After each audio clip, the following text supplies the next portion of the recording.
Today, we're breaking down Denver's 20-17 preseason victory over the Packers. It was the Broncos' home debut of sorts, the dress rehearsal for the regular season, and there's a lot to cover. Quarterback watch, Jamaal Charles, takeaways, risers, fallers. You are listening to the Huddle Up Podcast. Welcome to the Huddle Up Podcast, your go-to show for all things Broncos.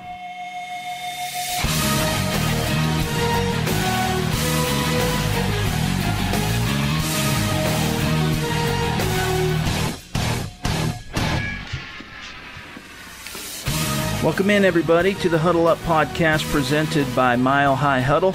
It is time to drop some knowledge. I'm your host, Chad Jensen, Scout Media, CBS Sports Digital. With me is my partner, Will Keys, editor and writer at Mile High Huddle. Will, after a few months off, you've made a big move back to campus. How goes the transition?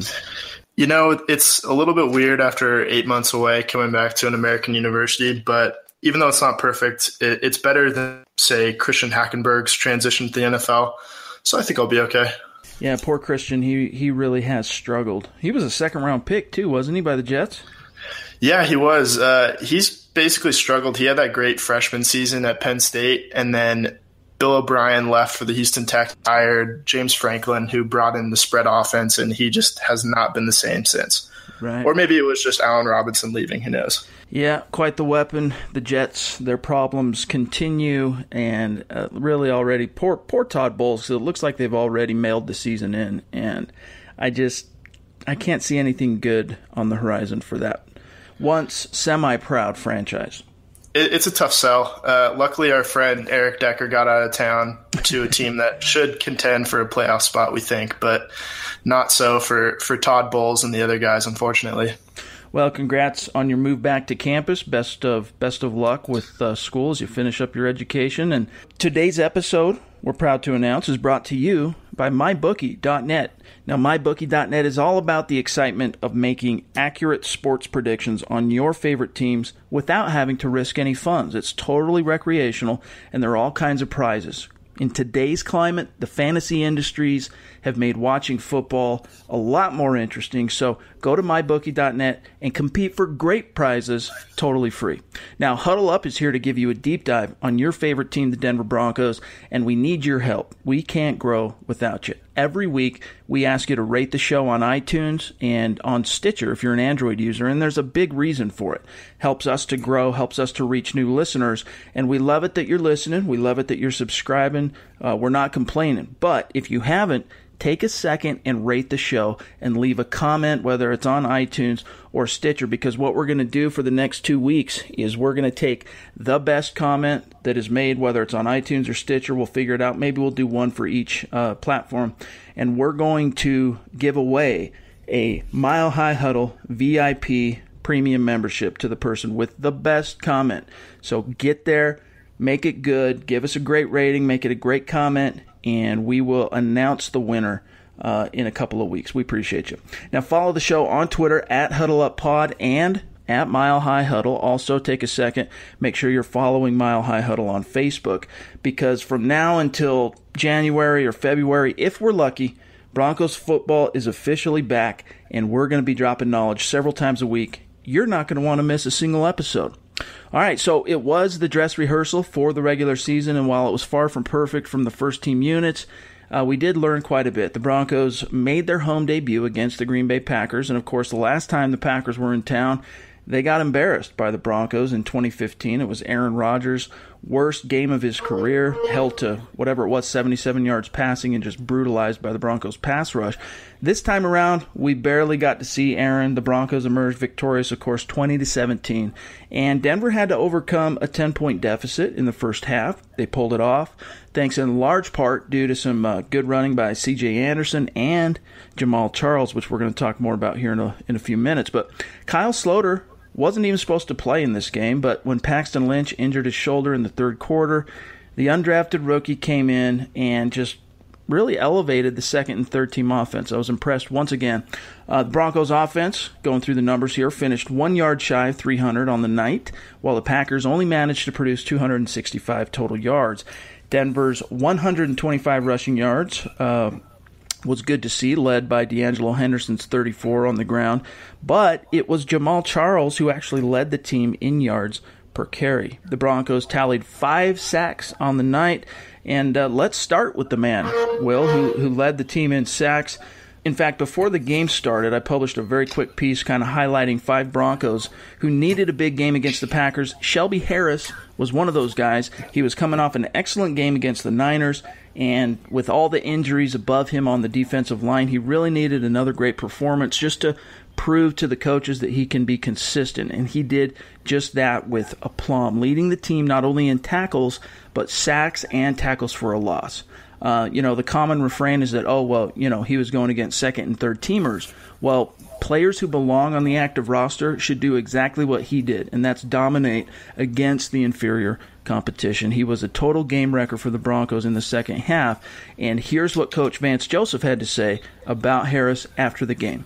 Shelby's been solid, from OTAs to training camp to the last 3 games. I mean, he's played really well. He had 2 turnovers last week in San Fran and 2 sacks tonight, so Shelby is an ascending player right now. All right, Will, Derek Wolfe is injured, as is Jared Crick. The Broncos need quality defensive line depth this year, which was something that eluded them in 2016. I honestly don't see any way Shelby Harris doesn't make this team, Will. Yeah, I totally agree. I think even if you took the injuries out of the equation, and hopefully it's not too long before Jared Crick and Derek Wolfe, obviously Billy Wynn won't return this season, but it's been hard to ignore. And maybe it was the injuries that propped him up and gave him a chance in that San Francisco game early in the first half, where he really got on everybody's radar, kind of didn't really make too much of a splash in that first Chicago game. But since that San Francisco game, and then especially last night, it's just like field on every play. And sometimes he's a little more aggressive than he needs to be, but I think you'll live with that, especially given how modest the production was out of the defensive line outside of guys named Derek Wolfe for the Broncos last year. So you can't really stash him on the practice squad at this point. I don't think anybody who's watched the last 2 Denver Broncos preseason games would let him slide through 31 other NFL franchises. But, he's just been a monster. And I think I go back to that play last night where the Packers had a 4th and 1. Brett Hundley thinks he has an easy sneak up the middle, and who comes up there right up the middle of the line and stops the play basically before it happens, but Shelby Harris. That was, a really incredible play that I don't think I've seen any other defensive lineman on the Broncos make. And it's going to be impossible to keep him off the roster. So I think September 11th against the Chargers, you're going to see him on the field. They took him off the field. It was almost like they had seen enough, and they were like, great job, let's bring Harris off. And then the Packers were kind of moving the ball, especially on the ground. So they put Harris back in, and once again, the defense stopped the Packers. So, yeah, very impressive performance 2 weeks in a row by Shelby Harris. And I think it's pretty safe to say he's locked himself up a spot on the 53-man roster. Now, with the preseason, as it marches on, we're going to continue with quarterback watch. Saturday night wasn't the best performance by Trevor Siemian. He was off target early, threw what would have been a pick 6, hit Emmanuel Sanders, not saved the day, and tackled Kentrell Bryce on the 2-yard line. But the newly appointed starting quarterback for the Denver Broncos, he ended up going 13 of 22 for 127 yards with that 1 interception. He was sacked once. Solid, if unspectacular. Here's what the Trevster had to say about his performance in the dress rehearsal. Yeah, I think I just ended up moving around a little bit. I think that, made a play and then kind of got in a rhythm from then on. But, I thought it was good. Obviously, the pick stunk, and then a couple other plays I'd rather like to do over again. But good to kind of get in the flow of a game. That was the first time, really. The first 2 games you're in and out, happened so fast that doesn't even feel like you're playing a football game almost. Will, Siemian got off to a rocky start, but as you talked about in your piece recapping the game, he got into a groove later on in the first half as the game wore on, and it wasn't spectacular, but your takeaways from Siemian's performance on Saturday night. Right. I mean, like you said, it wasn't perfect, and you're going to see some interceptions, especially because everybody's been calling for him to push the ball down the field, and I think he did a pretty good job of that last night. But kind of one of the byproducts of trying to be aggressive is obviously interceptions. And that happened with that overthrow to Demaryius Thomas that got picked off by Kentrell Brewer. The important thing was that he bounced back really nicely and he didn't lose confidence after that. I think Trevor is mostly the starter because of his intangibles. And you see that he's really, really good at shaking off bad plays, and he's got a short memory, and he moves on to either the next play or the next drive or the next game, even if he has a bad game like we saw last year. But you saw that back shoulder throw to Jordan Taylor again that we got a glimpse of last week. Yep. Worked to perfection again. Jordan Taylor, by the way, I think he's another guy that makes the team. He's got really strong hands, and he showed it off again. But you saw it, Trevor Siemian too. He's able to get in these grooves where it just looks like every time he drops back, he's going to connect. And you saw that in the drive after he threw the pick where they came back and basically marched down the field, culminating in that C.J. Anderson touchdown. And you saw it in the 2-minute drill touchdown. It got them back in the game and tied it up at 10. And I think that was a good note for Trevor Siemian to leave off of. And I think you're going to see a pretty hot quarterback going into week 1 against the Chargers. Yep. I think, if you go back to the Niners game where he came in second behind Paxton Lynch and it was really this is where the decision is going to be made, he played with a chip on his shoulder and he played with some emotion to his game, which honestly, you go back to last year, he was Cool Hand Luke. He was the guy that was constantly unperturbed. Everyone talks about his poise. And I thought he last week was able to harness and utilize that emotion in a way that helped him on the field. And I think the coaches, it's incumbent upon them to constantly, as they're going through film, as they're critiquing his technique and all his reads and how he's reading the field and everything, I think they need to try and continue to find a way to keep him motivated. Not that he's content. I'm not saying in any way that I perceive him being a guy resting on his laurels. But what I'm saying is try and find a way to feed that chip on his shoulder, because when he does play with emotion, he just looks like a different player. Overall, last night, I wasn't worried about him at all. I thought, he was a little off. Took him a couple of series to kind of get into a groove. But as you say, he finished strong with that drive that tied up the game late. So Trevor Siemian, it's nothing to worry about. It was the dress rehearsal, but Trevor Siemian does have 14 starts under his belt going into this, his second year as a starter, and I think he's going to be just fine. And it's worth noting the knocks on him is that people like to call him Kyle Orton 2.0. And I think we've talked about it, that's entirely inaccurate and a really lazy comparison. And I think he showed that with that 16-yard scramble where it looked like he was going to be sacked. And then I think he juked out, I don't know who it was, maybe Mike Daniels. Right. On a scrimmage, and then takes off for a 16-yard run. And I think in the post-game conference, he talks about when he has like a 11, 12, 13, 14, whatever yard run, it feels like it's 65 yards, but I don't know. He looks pretty spry, and I know he's not Paxton Lynch, and he's not gonna take off for any 20-yard touchdowns or anything, but he's got the requisite athleticism to keep the Broncos, even if they're off schedule, to pick up some first downs with his legs and kind of extend plays. So I think that's a good facet to add to his game going forward. Definitely underrated athleticism and an ability to buy time and move around in and outside the pocket. I think you're going to see him, Trevor Siemian, play with a lot more confidence in the pocket this time around with the changes the Broncos made to the offensive line. Now, moving on to Paxton Lynch, Kyle Sloter. Of course, Lynch entered the game in the third quarter. He only ended up playing a handful of snaps before he injured his shoulder. He only tossed 2 passes, completing 1 for 9 yards. And after the game, Coach Joseph said that Lynch is going to get an MRI on Sunday, which is today, the day we're tracking this episode. But it's currently not perceived as a serious injury by the team. On the broadcast, I thought it was interesting that color analyst and former Broncos quarterback Brian Greasy said that, to him it looked like it could be a serious labrum issue, but the team doesn't seem too concerned. They're going to play it safe, though, additional testing, and we'll let you know how that goes. So check out milehighhuddle.com for an update on that. But Lynch's injury, of course, gave way to Kyle Sloter, who, again, was not supposed to play on Saturday night. This is an undrafted rookie that just won't go away, and it's really forcing Joseph and the Broncos to talk about it. Up to this point, Sloter, I thought it was interesting, hadn't played for more than about 10,000 people in a single game in both of his first 2 preseason action. But you compare it to Saturday night at Sports Authority Field at Mile High, almost sold out, about 74,000 fans in attendance for the preseason home opener. So Broncos country clearly loves their team, and I could tell at first that Sloter was a little off balance, is a little, obviously didn't anticipate playing in the game, but didn't take him long to shake the jitters, hit Hunter sharp for that 21-yard touchdown strike. Beautiful, just dropped the ball right in the bucket.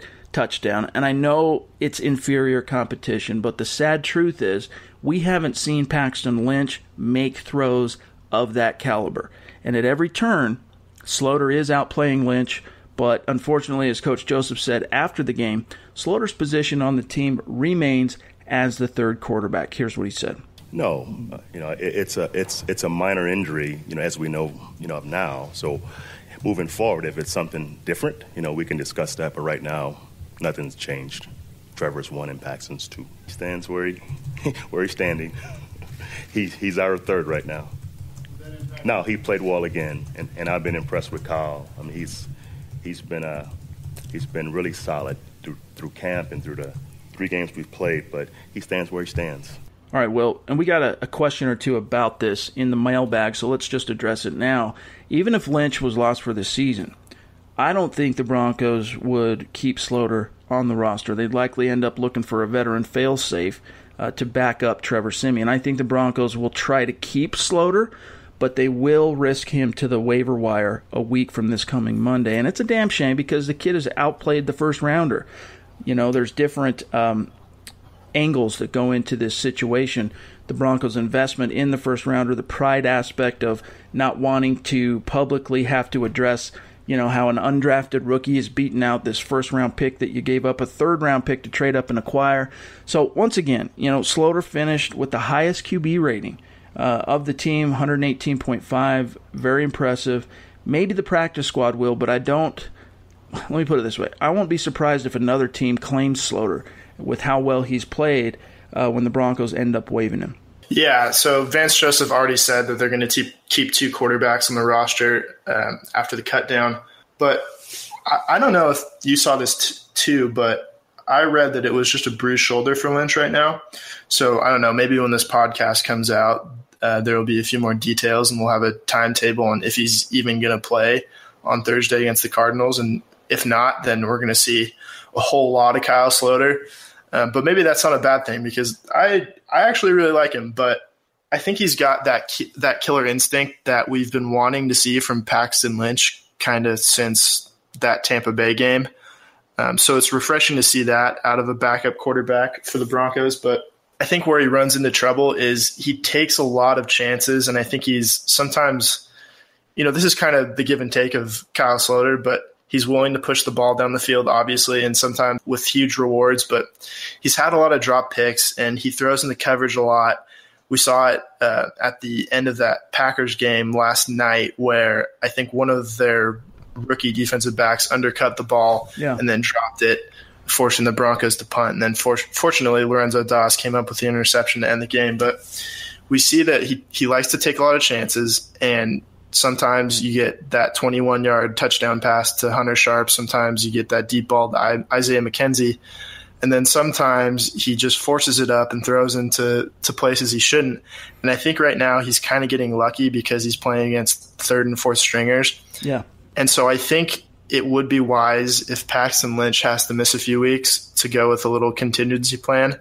I don't think that's going to be Colin Kaepernick, just to kind of shut the door on that, given what we've heard out of the Broncos front office recently. Yep. But, hopefully by the time the Broncos kick the season off, Paxton Lynch's shoulder will be healthy. We see 13 and 12 in the lineup, and then hopefully they figure out something to do with Kyle Sloter. Maybe they can chance it on waivers. Probably not. But either way, the story of Kyle Sloter has been fun to watch, and so he'll get a chance somewhere, I think.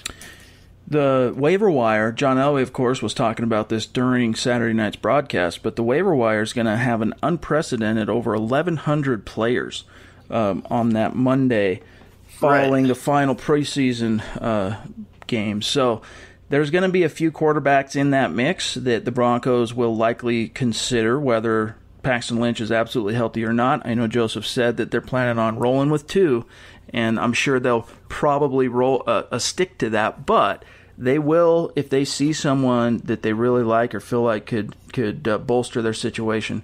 I won't be surprised if they do end up bringing in a veteran. But Kyle Sloter, unfortunately, he's just not in the plans this year. And there's politics and different things that go into that, roster math. And again, you do have to focus and talk about the fact that he is playing against mostly third-team competition, and those guys, by and large, are going to be on the list of 1,100 plus on that waiver wire on Monday. So, as exciting as he is, and he's got, I think, a lot of potential, and there's a lot to like about him, he's just not anywhere to a point in his development quite yet where the Broncos feel the compulsion or the need to keep him on the roster. And what also goes against him, unfortunately, is the fact that both of Denver's quarterback options are young guys who, even Trevor Siemian, relatively inexperienced. So if the Broncos were to roster 3 guys, it would not be an undrafted rookie who has not played a single snap in real NFL football. It would be someone who brings something different to the table. So, we'll still wish him the best of luck. I do think the Broncos will continue to plan on keeping him on the practice squad. The question will be whether or not another team claims him. And I wouldn't be surprised, Will, even if it does remain just a bruised shoulder for Paxton Lynch, it is his throwing shoulder. So the game, it's a pretty short turnaround, Thursday night for the 4th game. I would expect to see a lot of Kyle Sloter on Thursday night, if any, of Paxton Lynch. And I think that's kind of a win for the fans, because I think 60 minutes of watching the slope machine field is 60 minutes well spent. So I think we're going to have a good Thursday night. Absolutely. Now, we still have a lot to get to, including a little conversation about Von Miller, Jamaal Charles, and risers and fallers. But first, we once again want to say thank you to our sponsor, MyBookie.net. Now, again, MyBookie is all about the fun and excitement of making accurate predictions on your favorite teams without having to risk any funds. This is not a gambling site. Site members can make picks against real spreads, real lines, totals from major sports leagues and associations, as well as, of course, college sports, and compete for great prizes courtesy of MyBookie. MyBookie.net is the greatest, most professional, and totally free, most importantly, 100% recreational sports prediction service you can find on the web. So instead of the typical head-to-head challenges and handicapping contests, MyBookie.net goes beyond the basics and offers members a true betting platform that will make users feel like they were in a real betting site. So unlike most betting services, MyBookie.net is, again, completely free, and it allows you to make daily predictions and bets and win real prizes at no risk or no cost to you. So again, MyBookie.net is not a gambling or a play-for-money site. It's a free sports wagering website built for millions of sports fans to provide them with a platform to participate in picking games, predicting scores, and competing for free prizes without risking any money. Just like your office pick'em contests and fantasy football, MyBookie brings a deeper enjoyment and excitement for in watching our favorite teams by increasing the stakes. It is fun. So for no cost, you get to make predictions, you get to qualify for prizes, and it's absolutely free for all users. And of course, we say thank you to MyBookie.net for sponsoring the Huddle Up podcast. All right, now let's talk about Von Miller. The Broncos have been very cautious with their star player this summer. They haven't wanted to risk him unduly to injury, and on Saturday night, in fact, he only played 11 snaps in his preseason debut. But talk about production. I mean, Miller recorded a tackle, a sack, and a tackle for a loss in those 11 snaps, and I think he taught Packers right tackle Jason Spriggs, who is a young player, a lesson or two about defending the edge. I mean, Miller's spin move is just absolutely ridiculous, Will. Defenders simply have no defense for that speed and that quickness, and frankly, just the variety of tools that he deploys in his pass rush. They just never know what to expect. And if you look at Miller's career, I mean, there's really only 2 accolades that he's yet to notch to the old belt. He's yet to actually win Defensive Player of the Year, and he's never led the league in sacks, although he's come close. In fact, last year, he finished as the runner-up in both those categories. But, Will, do you think, I mean, obviously it's only 11 snaps, but he's coming off what I think was probably his most balanced year as a pro following the Super Bowl last year. Do you think 2017 is the season that Von Miller finally wins Defensive Player of the Year and maybe even leads the league in sacks? I think there's always a really good chance of that happening with Von Miller, but it's going to be a lot tougher than last year. And I think a lot of that is due to guys like Justin Houston. Looks like he's going to play the full season. And remember, he started the season, I think it was either on the IR return list or maybe the PUP list. So he missed a good chunk of the beginning of the 2016 season. And J.J. Williams, in those 2 games, he wasn't even, the J.J. Watt that we're used to seeing. So if he wants to win that sack title, he's going to have to beat out guys like Vic Beasley, who was the winner from last year. I don't know if he gets there again. Thanks, Ty Sambrailo. Yeah, exactly. Michael Schofield versus Khalil Mack 2.0. Speaking of which, Khalil Mack's always going to be up there in the sack race. Yep. Obviously, Justin Houston, if he plays a full 16-game slate.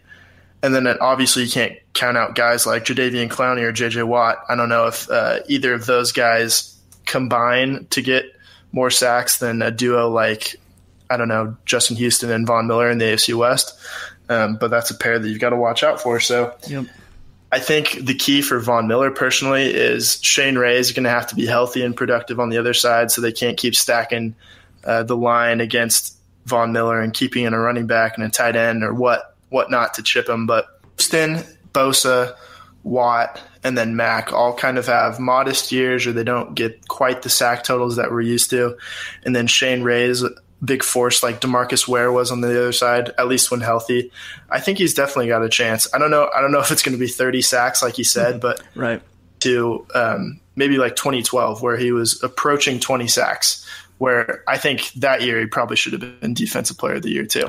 Definitely his most productive statistical season, 2012, where he finished with 18.5 sacks. And, to answer my own question, Von Miller is still in his prime, and I think this year is as good as any opportunity he's going to have to, add those last two accolades, I should say, on his hearth at home and his trophy chest, so to speak. So I'm looking forward to him this year, and I agree with you that some of that will have to do with the development of Shane Ray and whether or not he takes that next step. But Von Miller, one of the premier players in the league, arguably the best defensive player in the year or in the league, and the only reason I don't say he is the best defensive player in the league is because I do think that there's a real conversation to be had between he and J.J. Watt. But one other thing I want to move on to before we get to risers and fallers, I want to talk about Jamaal Charles, because we've all been waiting on pins and needles to see him in action. Basically months and months of rehabilitation, the Broncos taking it slow.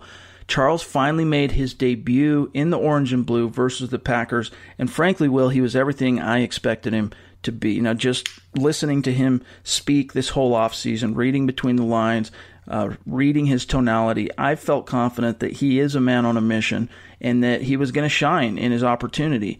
Charles entered the game, touched the ball 6 times total, 4 carries for 27 yards, averaging 6.8 yards per tote. He also contributed 2 passes, or 2 receptions, I should say, for 15 yards. He looked twitchy, he looked explosive, and honestly, he looked hungry. I think he's still really pissed off about how the Chiefs released him earlier this year. But was it enough to earn a place on the 53-man roster? Here's what Coach Joseph said following the game.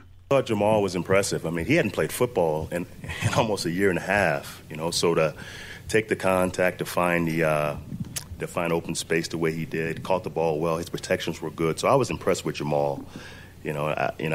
I was hoping he looked like that tonight, so I was pleased. Yeah, Vance, just to kind of clarify everything that's out there, you are planning on Jamaal's good to go for the Chargers. For the Chargers? You mean in 2 weeks? Yeah, I hope so. Absolutely. All right, Will. Charles brings an element, I agree, to the Broncos offense, really maybe that C.J. Anderson just can't. And you add to that the veteran savvy that Charles brings to the table, which we saw in his pass protection, destroying that one defensive end on a chip and then picking up a blitz inside. And I think it just portends great things for 2017 if he can stay healthy. And I guess really that's the rub, Will, because that few amount of snaps, as confidence inspiring as it was, it's still, he still has a long way to go to prove that he can stay healthy, but it sounds like the Broncos are going to roll the dice on Charles and his surgically repaired knee. It was kind of a weird thing to watch this offseason because we were all so excited after the draft when they kind of signed Jamaal Charles out of nowhere. It was such a celebrated move in early May. And then the longer we got without seeing him on the field, the narrative kind of started that, well, Jamaal Charles might not make this team. And honestly, going into last night's game, I was really nervous and I was kind of holding my breath to see what he would look like in a Broncos uniform. Yep. And I think he put all those concerns, the ball for 7 yards the first time. And then he caught a few passes. Like you said, he stepped up in the pocket. And even though Trevor Siemian got sacked, he put his hat on Joe Thomas and pushed him back. He looked like he had the best punch on that team, even with all the offensive linemen. So That was nice to see. He's definitely a do-it-all veteran running back. So I think his spot's definitely locked up on this 53-man roster. I think Stephen Ridley's probably the odd man out in that case, unfortunately, although he's looked really good in this preseason and definitely in training camp, so I think he'll find a home elsewhere. Charles can do it all, and he showed it last night. It's almost an embarrassment of riches right now at running back given the emergence of D'Angelo Henderson, because you're probably only, especially with Andy Janovich, you're only going to activate 3 guys on game day. So that's going to be kind of a story within this greater story of who makes the team at running back. So you're going to have probably Anderson, Charles, Henderson, and Booker. And right now, I don't know how you can keep either Henderson or Charles off the field. So I think to start the season at least, Booker might be the guy in street clothes on the sideline. Yeah, it'll probably take him some time. Broncos will they won't rush Booker back into action, give him a couple weeks to acclimate while Anderson, Charles, Henderson carry the load. And we'll talk more about Fallers and Stephen Ridley here in a minute, but sadly, I do have to agree with you on that. But, when you go back to Charles' game against the Packers, the one play, of course, that really scared everybody, and at first I thought it was his knee because of those 2 cuts he made.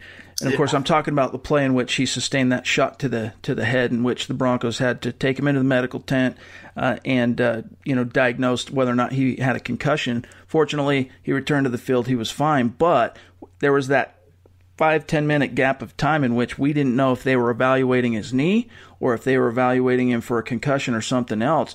And just the way he cut, it wasn't quite as firm of a cut to these 2 different jump cuts that he made, and it just kind of looked like, I don't know if anyone remembers the first time Jamaal Charles tore his ACL. It was basically running out of bounds, and you looked at that play, and I think if I recall right, he actually ran over or stepped on like the first down marker out of bounds, and even watching it then, you didn't think that was the type of play that would result in a guy blowing out his ACL. Those cuts in which he sustained ultimately that shot to the head, those were a little bit more scary looking cuts, but he was fine. It ended up being his head. So the more opportunities he gets to see the field, and as he talked about after the game, playing live bullets, I think the more confident we'll all become that he can hold up and that his knee is 100%. But it sounds like the Broncos, of course, are absolutely confident in that, at least for now. So let's get to the risers and fallers, and this time we'll start with our respective fallers. You lead the way. 5 guys whose stock you feel like took a hit on Saturday night against the Packers. Yep. So starting off, I'm going to go with left guard Max Garcia. He got beat a couple times. He got beat on, I think it was Mike Daniels who got inside of him and then drilled Trevor Siemian, whose pass fell errant as a result. So Max Garcia has struggled in pass protection all preseason, and I don't see any way that they don't start Alan Barber to start the regular season. We've heard some rumors surrounding Max Garcia, but I don't know how much credence we can give to those right now until they seem substantiated. Elaborate on them in case our listeners have missed it.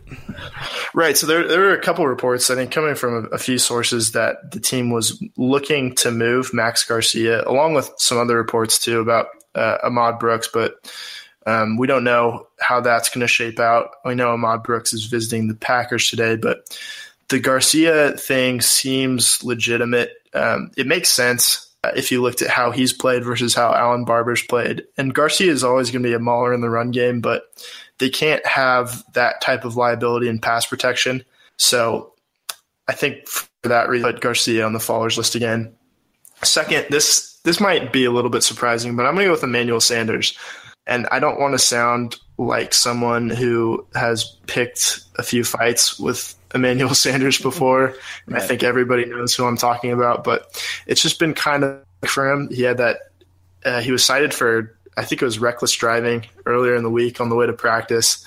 And then today in the game, last night, but Trevor Siemian missed him, and that happens. And Sanders, his body language is just, it's annoying. I think it's just kind of obnoxious. And it kind of reminds you of someone like T.O. or I don't know who else, but right. It's not what you want to see. And then Siemian goes back to him, fires a ball deep down the right sideline, and Sanders can't come up with it. So I think that's kind of like a bad 3-strike week for Sanders between getting cited for reckless driving on the way to practice, never something not how you want to start your day typically, in my opinion. And then kind of causing a scene when Trevor Siemian missed him. It happens, and it's the preseason, so chill out, Emmanuel. And then when he finally does get a pass that hits him in the hands, he can't reel it in. So Emmanuel Sanders, second follower.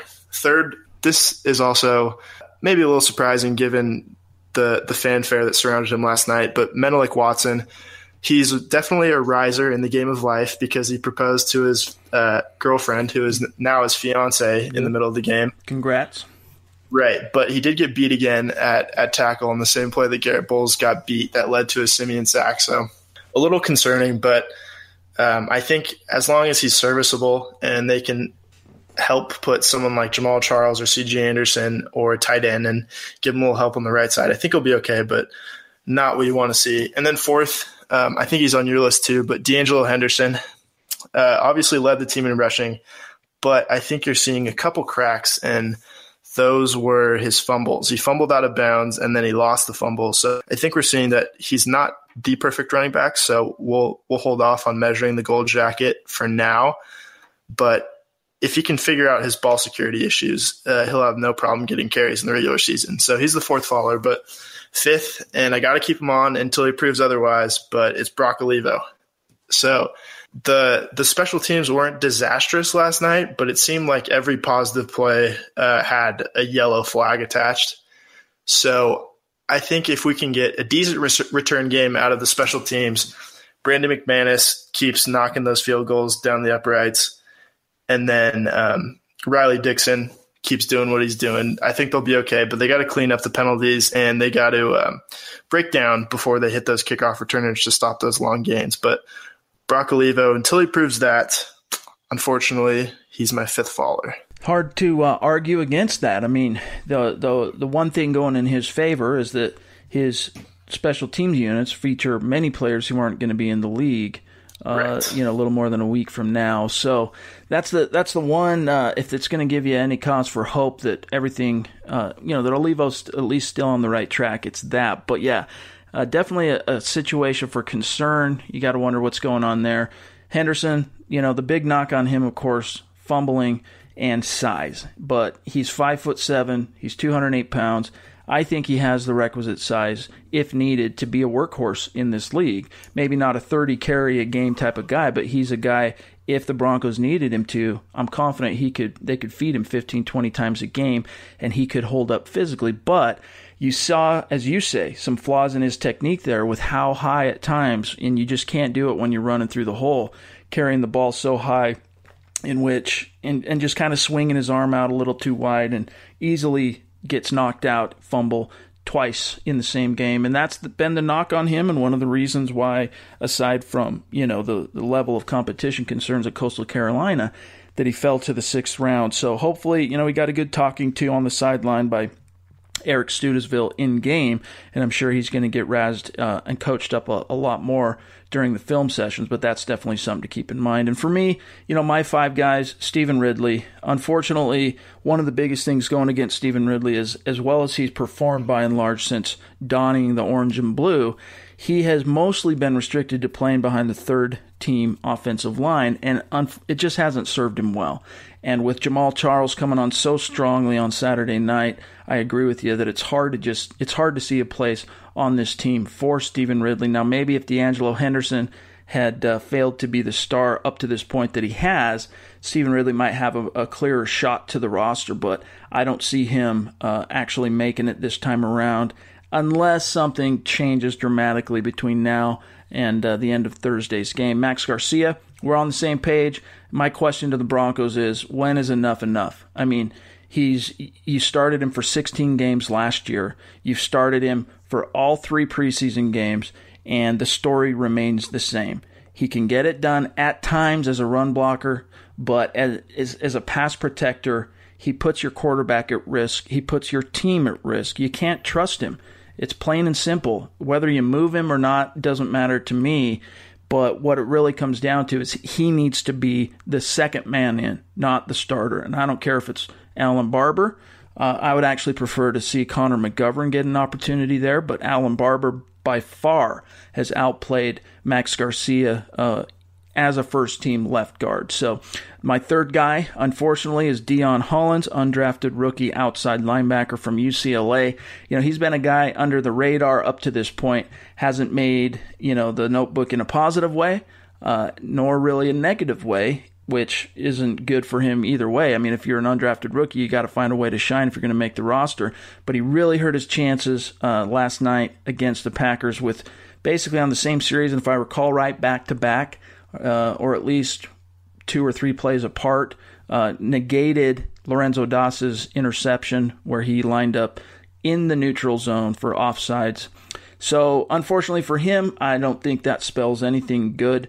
And when you have a guy like Ken Eckenem probably playing at least as good, if not slightly better and smarter, doesn't portend well for Deion Hollins. D'Angelo Henderson, we're on the same page there. You got to tighten up the fumbles. And then my last guy is Todd Davis. Now listen, we're not privy exactly to the words that were shared between Aqib Talib and Todd Davis that led to that little spat.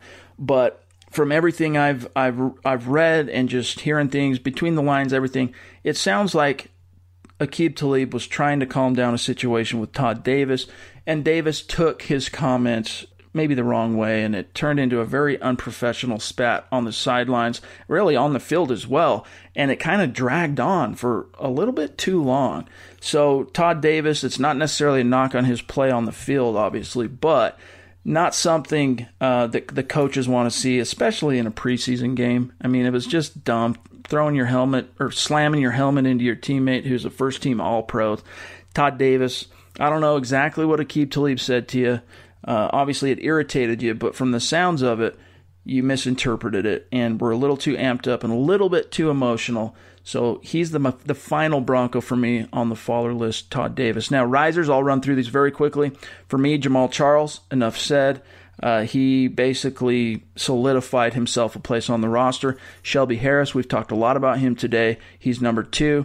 The third riser, I'm going to say the running game in general. I've been very impressed with the changes the Broncos have made. The scheme obviously has made a big difference. The talent in the backfield, and then, of course, the new players on the offensive line have made a huge difference in the Broncos' running game, and I think we're going to see that with the first-team units being carried into the season. Now, they might not be, Dallas Cowboys caliber as far as a running game this year, but I am confident that they're not going to be in the doldrums as they were the last couple of years as a rushing team. Jamaal Carter, the safety, obviously last week he was hoping to parlay his phenomenal performance in Chicago into another one, but he injured his knee early, just a minor knee contusion, missed most of the Niners game, came back, played extremely well against the Packers, continues to be one of the under-the-radar risers.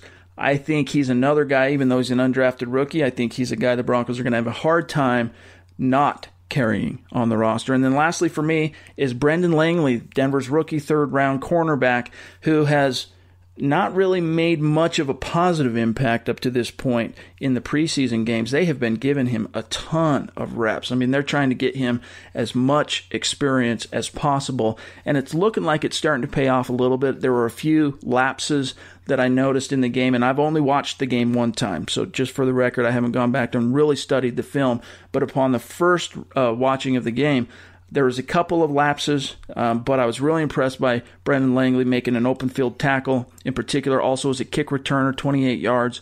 So happy to see Brendan Langley will actually do something positive and make a positive impression in my notebook this week. Right. It's good to see action out of him. I think the Broncos might be in a tough spot without Kayvon Webster as their fourth corner, but how many teams can say that they're four corners deep? But to get to my risers really quickly, and I'll run through them fairly quickly because I think there's a lot of overlap, like with the followers. With Jamaal Charles, showed off some great acceleration last night, and like you said, I think he's making the team. Number 2, Shelby Harris. We talked about him. He's basically a one-man wrecking crew, also making the team, in my opinion. Third, I'm going to go with Hunter Sharp. And I don't think he is making the team by any means. He's in the conversation, or he at least should be in the conversation for the back end of that 10-man practice squad, given what he's done the last couple of weeks. We kind of thought that Anthony Nash might be that surprise wide receiver that kind of blows the doors down in the preseason. But that's been a couple passes, including that touchdown from Kyle Sloter last night. So he's kind of kept himself in the mix in the last 2 weeks. Fourth, Matt Paradis coming back from injury. He was the other guy along with Jamaal Charles that we were all excited to see. And he showed off really well. He pulled a couple of times, and pulling for an offensive lineman, one of the toughest parts is getting your hips squared. And Matt Paradis, who's coming back from, I think, 2 hip surgeries, right, really squared around pretty quickly and then got his hat on a Packers defender both times that he pulled, creating a couple big runs. So it's good to see him back, and I think he's going to give a huge boon to the running game come September 11th. And then fifth, a guy who I don't think there's any question that he's going to make the team now is Jordan Taylor. Had that touchdown last week, followed it up with another nice back shoulder grab where he looks like he just has Gorilla Glue slapped on his hands, especially on that one catch. That was pretty incredible. And then added a couple other catches. So I think he's going to round out the wide receiver core. I can't argue. This week, obviously, a lot of overlap in both our fallers and our risers. Means we're seeing things the same, and it was good, I would agree, to see Matt Paradis back in action and shedding a little bit of that rust and getting out there and pulling and opening the way for his ball carrier. So good for Matt Paradis. Again, my only thing is, Broncos, what are you going to do about Connor McGovern? Are you going to keep him as the next guy on the field at guard or center, or are you going to find a way to play him? Because if it's all about playing your best 5 guys, I think you're leaving the situation unresolved by not at least trying him with the ones, and now that ship has sailed because the first team is not going to play in the 4th preseason game. But we'll take one question from the mailbag before we get out of here. That time of the week, Mile High Mailbag. We are your football priests. We're here to offer absolution and answers to your burning Broncos questions. The one we're going to take today, we've received a few, but a lot of them just kind of tied into basically the topics and storylines we wanted to touch on today. We will answer Jacob Smith at JS Mile High 9798 question. He says, "Will, have the Broncos done enough to shore up the run defense?" And then he comments, "This preseason, the defense looks incredible, in my opinion, obviously. Thanks, guys." So, Will, your answer for Jacob, have the Broncos done enough to shore up the run defense? I think they have, and I don't think it's ever going to get back to the level that it was in 2015, where it just seemed like it was impossible to get even 3 yards on the ground against the Broncos. But they brought in Domata Peko, and he's been pretty impressive, I think, in the preseason, along with Zach Kerr, who hopefully won't be out too long with an injury. We'll have to check back in on that. Obviously, Billy Wynn's gone, but Jared Crick should be back soon. Derek Wolfe is Derek Wolfe. Brandon Marshall and Todd Davis are going to be the 2 leading tacklers on the team, I think, without any doubt. So I think they've done enough. It won't be as much of a disaster, really, to put it plainly, as it was in 2016. Yeah. So I think if they can shore it up, and then it doesn't have to be top 5, but given how good their pass defense is, if they're around 10 to 15 in run defense, it's going to be a dominant defense overall again, I think.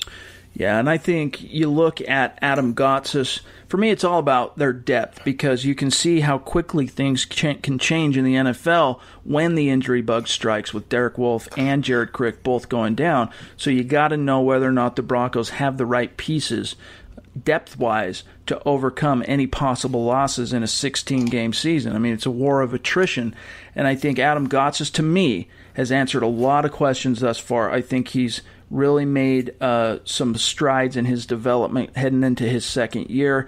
Zach Kerr, of course, hurt his knee. It's not believed at this point, at the time of recording this episode, of being serious, but hopefully it isn't. And if it isn't, I think the Broncos at the backup defensive end, the 5 techs, including Shelby Harris, I think the depth's there for them to continue to be stout against the run. Domata Peko, I mean, he has been absolutely phenomenal for the Broncos. And then behind him, obviously, you lose Billy Wynn, but Tyreek Jarrett continues to make plays when he's on the field. I think he's another undrafted rookie that has a really, really, really good shot at making this roster. So I agree with Will that while they might not be a dominant unit against the run, they are not going to be a bottom third defense in that particular category this year. In fact, I would expect them to actually finish as a defensive against the run as a defense in the top 10. So that'll do it for today. Well, to Hannah May and others, thank you for your questions. Again, I think we answered them over the course of the show. But before we get out of here, we want to also say thank you to our sponsor, Audible. Get a free audiobook download and a 30-day free trial at audibletrial.com/huddle up. You get a free book, and with that free book, there's over 180,000 different titles to choose from for your iPhone, Android, Kindle, or MP3 player. Supports the show, allows us to continue to bring you this content on a bi-weekly basis, if not more. Again, that's audibletrial.com/huddle up, and we thank them for also being a sponsor. But that'll do it for today. You can find Will in the Twitterverse at WillKeys6, myself at Chad and Jensen. Tweet us your questions. We'll always try to address them on the show as often as we can. Look for Nick and Carl's preview of the last preseason game by Wednesday, Thursday morning at the latest. And don't forget to subscribe, y'all. For Will, I'm Chad. We'll talk to you soon. Mile High Huddle.